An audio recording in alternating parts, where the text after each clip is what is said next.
Dzień dobry, nazywam się Mariusz Choszowski i jestem przedstawicielem firmy SQM w Europie Środkowo-Wschodniej. Znajdujemy się w tej chwili w jednej z wiodących farm ziemniaczanych na terenie południowo-zachodniej Polski razem z panem Witoldem Chorosiem, który jest głównym agronomem tej firmy. Dzień dobry, nazywam się Witold Choroś, jestem agronomem w gospodarstwie Polboto w Udaninie. Spółka tu powstała w 1995 roku i od momentu powstania spółki jestem tutaj głównym agronomem.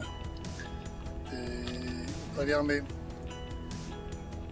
zboża, ziemniaki, buraki, rzepak. No i jednym z ważnych dla nas upraw jest właśnie uprawa ziemniaków na cele przemysłowe, z przeznaczeniem na frytki.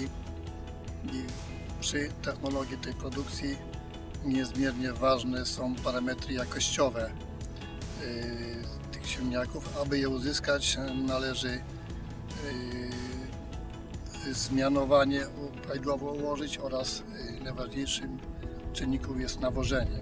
W celu osiągnięcia tych parametrów wymaganych przez odbiorcę ziemniaków na produkcję frytek nawiązaliśmy współpracę z firmą SQM. Tu w tej technologii zaproponowanej przez firmę SQM szczególnie ważny jest właśnie stosunek potasu do azotu i forma podanego azotu. Tutaj chodzi głównie o formę bezchlorkową, która jest bardzo ważna przy produkcji ziemniaków, oraz stosunek azotu do chloru i także forma azotonowa też jest bardzo ważna przy tej produkcji.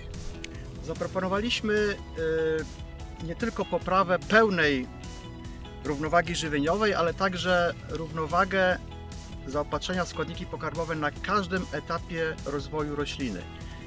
Przeprowadziliśmy tutaj dwa zabiegi nawozowe. Pierwszy tuż przed sadzeniem i drugi przed zamknięciem międzyrzędzi.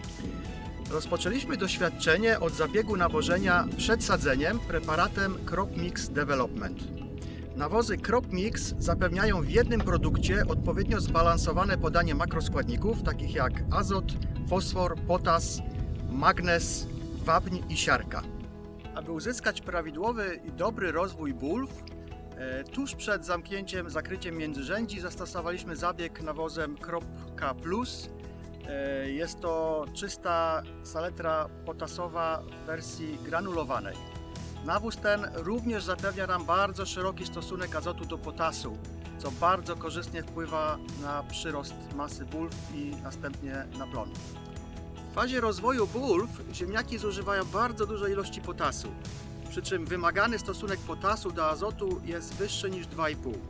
Saletra potasowa czy granulowana saletra potasowa zapewnia właśnie taką relację potasu do azotu, co jest bardzo korzystne dla rozwoju plonu i dla jego jakości.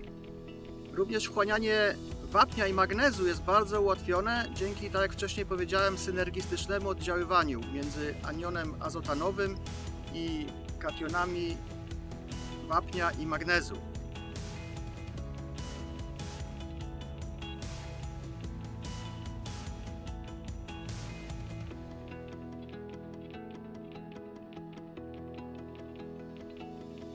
Nawóz SQM, saletra potasowa, pozwala nam na dobór właściwej formy zastosowania tej formy potasowej, formy azotanowej, i na podstawie dotychczasowych obserwacji z tego doświadczenia nasze wyniki wydają się być bardzo obiecujące. Chcę dodać, że nasze doświadczenia przeprowadzaliśmy na wiodącej u nas uprawie odmiany Innovator.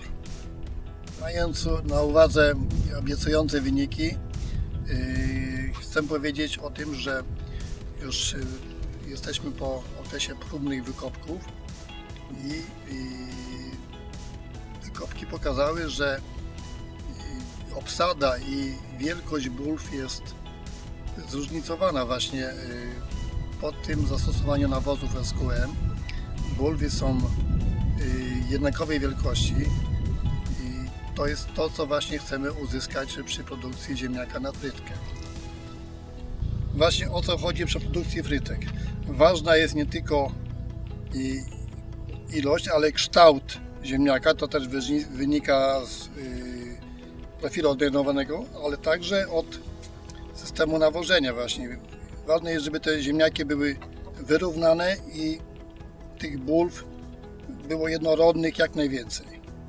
Na podstawie równych tutaj wykopków na tym polu stwierdzam, że myślę, że możemy oczekiwać właśnie takich bulw, jak tutaj pokazuję na tym zdjęciu, i tych bulw, że będzie bardzo dużo.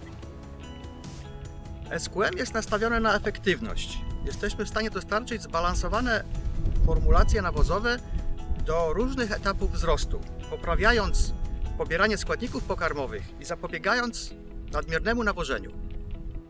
Polityka środowiskowa zmusza nas do stosowania coraz wydajniejszych praktyk rolniczych.